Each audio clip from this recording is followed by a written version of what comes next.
오늘은 민수기 15장 두 번째 말씀을 함께 나누고자 합니다. 지난 말씀에서 우리는 하나님께서 실패한 이스라엘을 다시 예배의 공동체로 불러주시는 장면을 살펴보았습니다. 이스라엘은 민수기 14장을 통해서 하나님을 의지하지 못하고 약속의 땅 앞에서 무너져 내리는 그런 모습을 보여주었습니다. 그러나 하나님은 그들을 포기하지 않으시고 내가 주어 들어갈 땅에 살게 될 그때에 어떻게 행해야 하는지를 이스라엘 자손들에게 말씀해 주신 것입니다.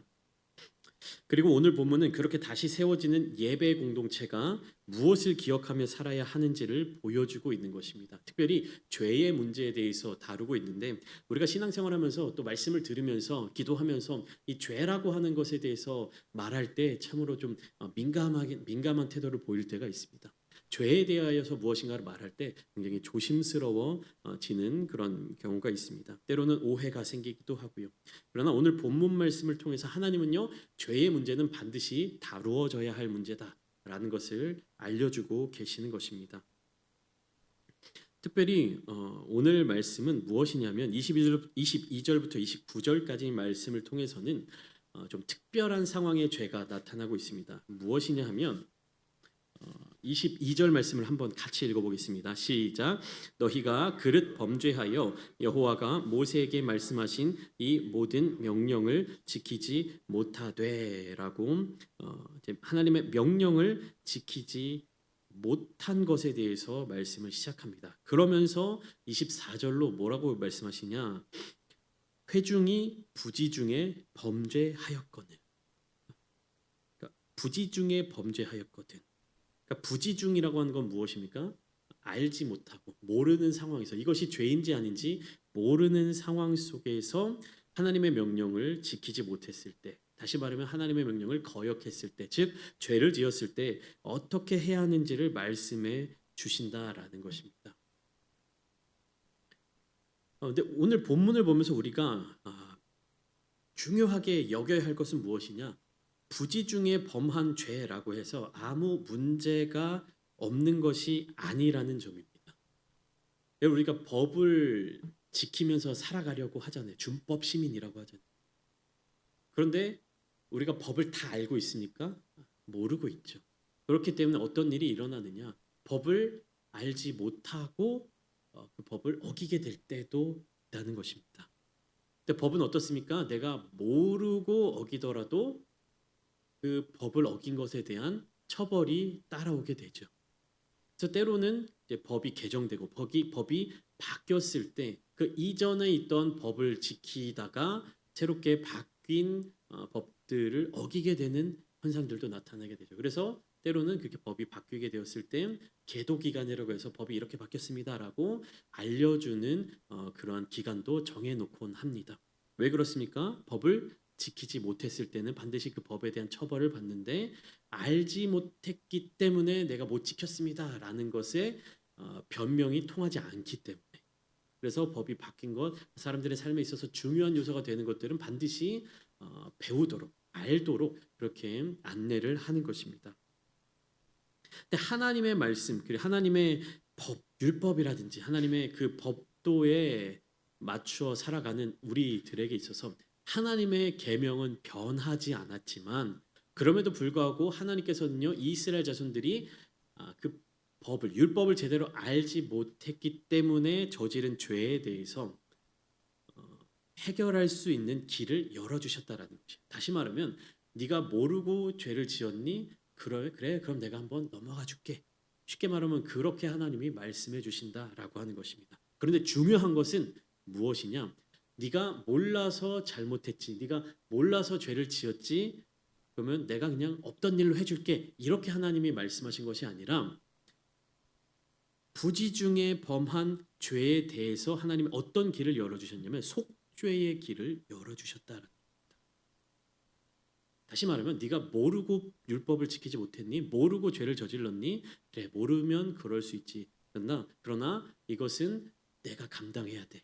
내가 감당해야 될 몫이기 때문에 그 대가를 누가 책임져 주신다는 겁니까? 하나님이 책임져 주신다라는 것입니다.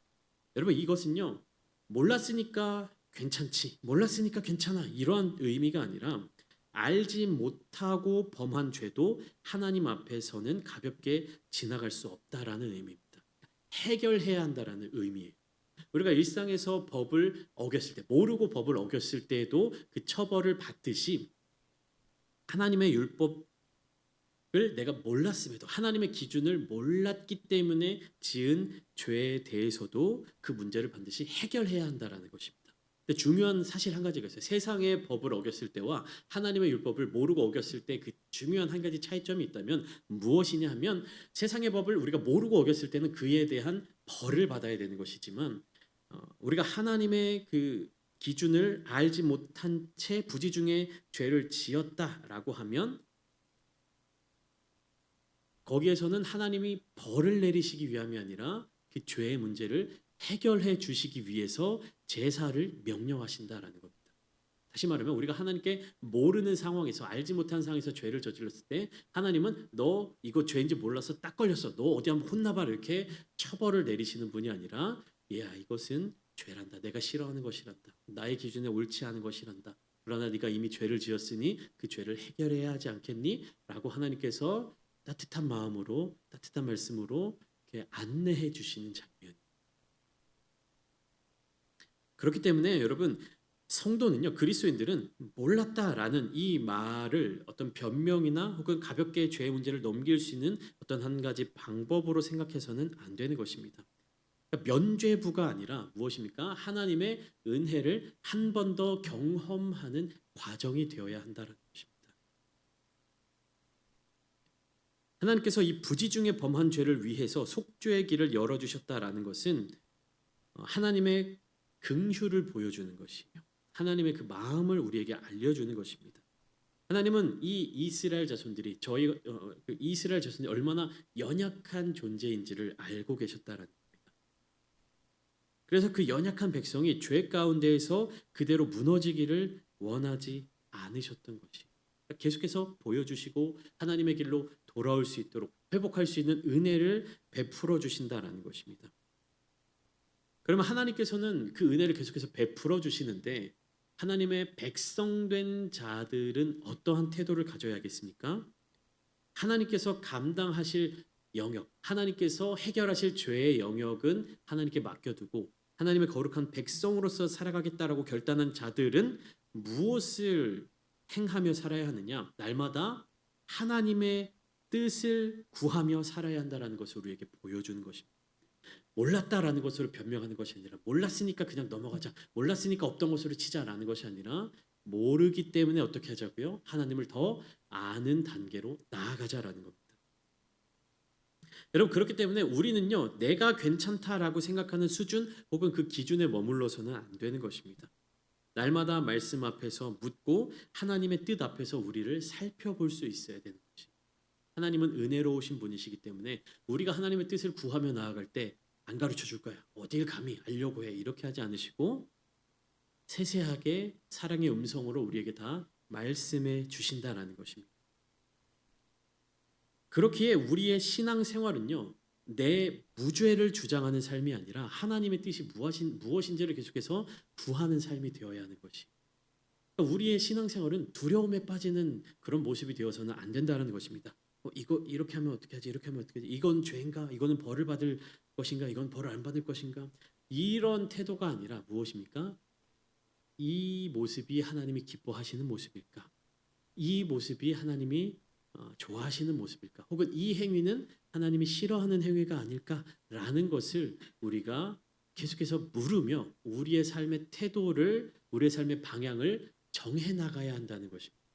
여러분 이것은 겉으로 드러나 보이는 모습은 똑같아 보일 수 있어요. 그러나 그 마음에 담겨져 있는 그 깊이는 다르다라는 거예요. 우리가 처벌이 두려워서 처벌을 피하기 위해서 혹은 어떤 보상을 얻기 위해서 행동하는 것이 아니라 무엇입니까? 하나님 그분 자체를 하나님 그분을 알고자 하는 마음으로 나아가야 한다는 것이죠. 그렇게 우리의 신앙생활은 나는 죄를 짓지 않았습니다. 나는 죄를 해결했습니다. 나는 어떻게 살았습니다. 내가 중심이 되는 것이 아니라 누가 중심이 되셔야 하는 겁니까? 하나님이 중심이 되셔야 하는 겁니다. 내가 삶을 살지만 누구의 뜻대로 하나님의 뜻대로. 내가 이런 행동을 했지만 누구의 뜻대로 하나님의 뜻대로. 나의 삶의 판단 기준은 누구의 기준대로? 하나님의 기준대로. 우리는 그렇게 살아가야 한다는 것입니다. 이렇게 28절까지 부지 중에 이제 지은 죄에 대해서 모르고 지은 죄는 이렇게 속죄할 길이 있다라고 하나님이 알려주시는 이 은혜로운 말씀 뒤에 30절 말씀을 보시면 이렇게 기록되어 있는데 한번 같이 읽어보겠습니다. 시작. 본토인이든지 타국인이든지 고의로 무엇을 범하면 누구나 여호와를 비방하는 자니 그의 백성 중에서 끊어질 것이라. 자, 알지 못하고 지은 죄를 용서받는 방법, 용서받을 길을 알려주신 하나님께서 바로 이어서 무슨 말씀을 하시냐면 고의로 범죄를 저지르며, 무슨 말입니까? 알고도 죄를 지으면, 그러니까 그 이전에는 모르고 죄를 지었으면 이렇게 속죄해 줄게, 모르고 죄를 지었으면 이렇게 용서받을 수 있어라고 안내해 주신 하나님께서 이제는 뭐라고 말씀하십니까? 고의로 무엇을 범하면, 일부러 죄를 지으면, 알고도 죄를 지으면 어떤 사람이다라고 하는 겁니까? 여호와를 비방하는 사람이다라고 이야기합니다. 그러니까 죄를 지은 것 자체가 나쁜 것이 아니라, 물론 죄는 나쁘죠. 근데 왜 그것이 나쁘냐? 왜 그것이 부정적이냐? 알고 지은 죄는 무엇을 의미한다고요? 여호와를 비방하는 것. 31절에는 더 분명하게 말씀하시죠. 그런 사람은 여호와의 말씀을 멸시하고 그의 명령을 파괴하였다. 하나님의 말씀을 멸시한 자다. 여러분, 고의적인 불순종의 본질은요, 하나님의 말씀을 멸시하는 것입니다. 하나님의 뜻이 무엇인지를 알고도 듣지 않는 자들은요, 하나님을 무시하는 사람입니다.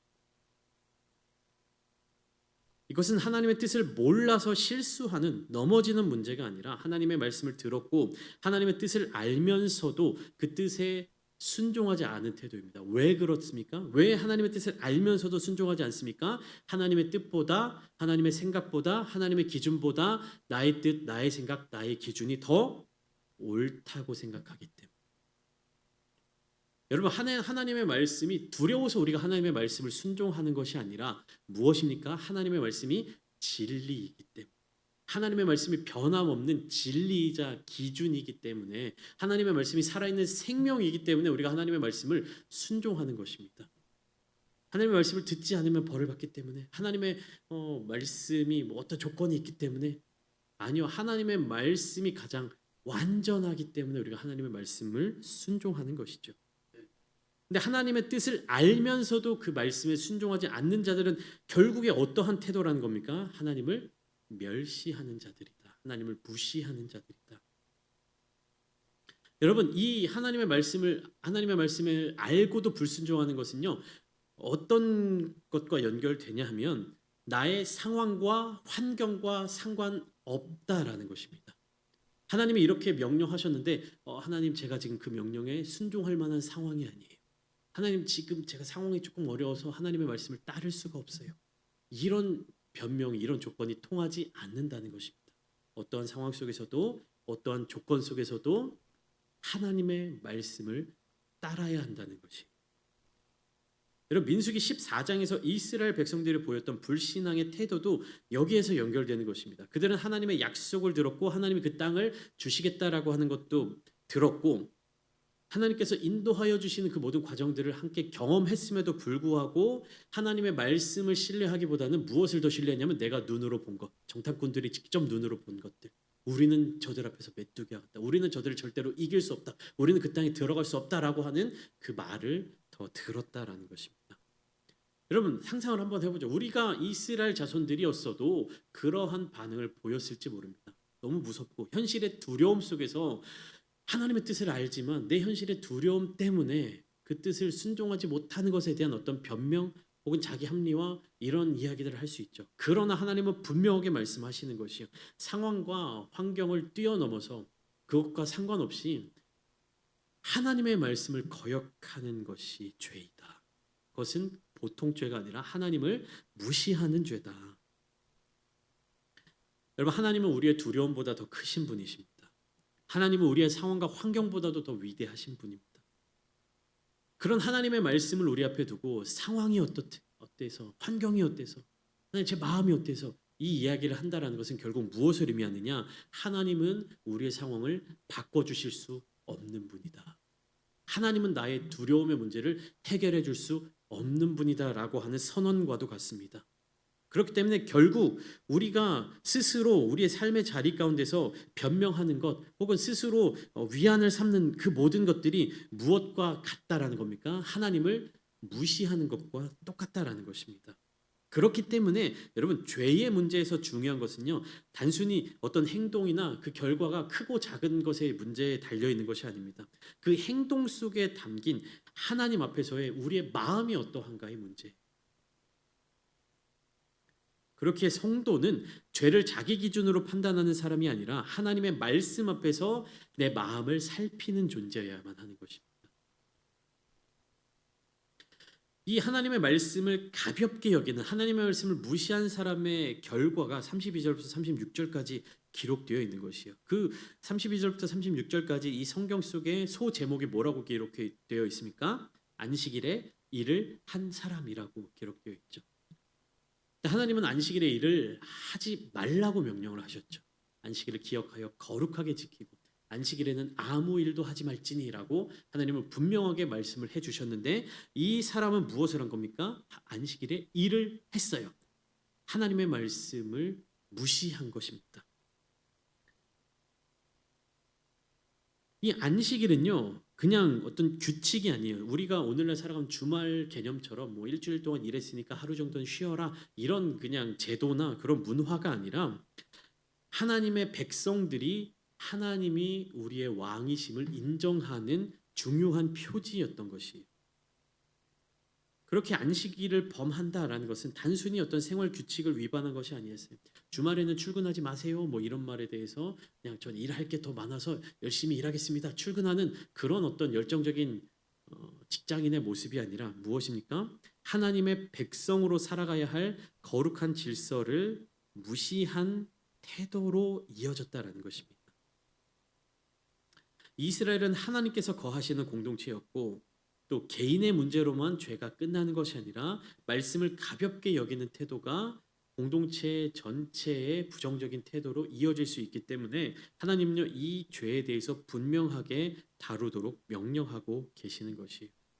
여러분, 하나님은 사랑이신데, 교회는 사랑의 공동체인데, 하나님의 백성들은 그 사랑이 많아야 되는데, 왜 하나님은 이 안식일에 일을 한 사람에 대해서 이토록 잔인하게 죽이도록 명령을 하시는 것일까?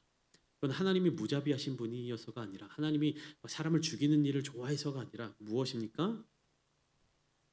하나님의 말씀 안에서 이 이스라엘 백성들이 온전한 기준을 가지고 살아가기 위함. 하나님의 말씀이 그들의 기준이 되지 못한다면 그들은 거룩한 삶을 살아낼 수 없게 되는 것입니다. 말씀을 가볍게 여기는 존재들이 될 수밖에 없다는 것이죠. 그렇게 37절부터 41절까지 말씀을 통해서 이 하나님의 음성, 하나님의 명령, 하나님의 말씀을 기억하는 백성들은 어떠한 태도를 가지는가에 대해서 이야기를 해주고 있는 것입니다. 하나님께서 이 사건이 일어난 이후에 모세에게 말씀해서 명령을 하시죠. 이스라엘 자손들이 대대로 그들의 옷단 귀에 술을 만들고 청색끈을 그 귀에 술에 더하라 되어 있으니까, 옷에 어떤 한 장식을 달라고 하는 겁니다. 청색 실로 이렇게 해서 청색 끈으로 그 술을 달라고 하는 것이에요. 그러면 어떻습니까? 옷을 입고 걸을 때마다, 움직일 때마다 그 청색 끈이 자기 눈앞에 보이겠죠. 이스라엘 모든 민족들이, 모든 백성들이 그렇게 해야 되니까 어떻습니까? 다른 사람들이 움직일 때 다른 사람들의 옷 귀에, 옷자락에 있는 그 끈이 내 눈에도 들어오게 되는 거죠. 내가 입고 있는 옷에도 그 끈이 있지만 무엇이 더 눈에 잘 보입니까? 다른 사람들의 옷에 있는 그 표시가 더 잘 들어오게 된다는 것이죠. 결국 이것은 무엇입니까? 서로가 서로에게 하나님의 말씀을 기억하도록 만드는 존재가 된다는 것입니다. 하나님은 이스라엘 백성들이, 하나님의 백성들이 그 하나님의 말씀을 기억하며 살아가기를 원하신 것이, 그렇게 오늘날 신앙생활을 하며 오늘날의 삶을 살아가는 우리는요. 서로가 서로를 보면서 우리 성도님들 서로를 바라보시면서 무엇을 떠올릴 수 있어야 되는 겁니까? 하나님을 기억할 수 있어야 되는 것이. 예수님을 기억할 수 있어야 되는 것이. 오늘날 뭐 우리들이 옷에다가 어떤 표시를 뭐 가지고 살아갈 필요는 없지만 우리의 삶을 통해서 우리의 말을 통해서 우리의 얼굴을 통해서 우리의 행동을 통해서 무엇을 계속해서 기억나게 해야 되는 것입니까? 하나님의 뜻을 기억나게 해야 되는 것이고 하나님의 사랑을 기억나게 해야 되는 것이고 예수 그리스도의 마음을 생각나게 해야 되는 것이. 그렇게 교회 공동체는 서로가 서로를 보면서 하나님이 어떤 분이시구나. 하나님이 어떤 사랑을 갖고 계시는구나. 하나님이 어떤 기준을 갖고 계시는구나를 깨달아야 한다라는 겁니다. 근데 만약에 교회 안에 있는 저 사람을 보면서 하나님이 생각나고 예수님이 생각나는 것이 아니라 막 저 사람이 나한테 했던 못된 짓만 생각나고 저 사람이 미워할 만한 짓을 골라 했던 그 옛날의 기억들이 생각나고 저 사람이 나에게 모질게 했던 말들이 기억나고 저 사람 때문에 내가 힘들었던 그런 모습들만 기억나고 한다면 그런 사람들이 모여 있는 곳이라고 한다면 그곳이 정말로 하나님께서 주인 되시는 예수님께서 머리 되시는 거룩한 공동체라고 이야기할 수 있겠습니까? 아마 어렵겠죠. 그렇게 우리는요 구약의 이 말씀들이 단순히 이스라엘 자손들에게만 주어진 명령이 아니라 신약 시대에 들어서 다 폐해진 다 사라진 율법으로 그렇게 취급하는 것이 아니라 이 말씀 안에 담겨져 있는 하나님의 마음이 무엇인지를 발견할 수 있어야 한다는 것입니다. 우리는 이 말씀을 통해서 오늘날을 살아가면서 다른 사람들에게 하나님의 모습, 하나님의 마음을 나타내 보여줄 수 있는 자들이 되어야 할 줄 믿습니다.